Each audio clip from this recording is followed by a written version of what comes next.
السلام علیکم ورحمۃ اللہ وبرکاتہ ویورز، بیوٹیفل حدیث نبوی چینل کی طرف سے آج میں آپ کو حضور اکرم صلی اللہ علیہ وسلم کا فرمان سناؤں گا۔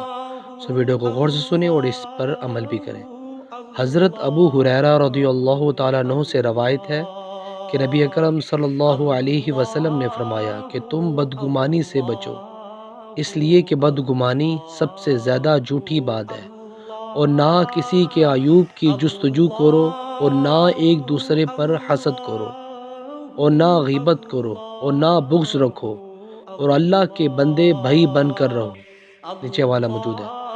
ویورز، اللہ تعالیٰ سے دعا ہے اللہ تعالیٰ ہمیں بھی بدگمانی سے اور غیبت سے اور حسد سے بچا، اور ہمیں اصل طور پر اسلام کے مطابق زندگی بسر کرنے کی توفیق عطا فرمائے۔ ویورز، ویڈیو کو آگے شیئر کریں اور کمنٹس باکس میں اپنی قیمتی رائے کا ضرور اظہار کیجیے۔ جزاک اللہ۔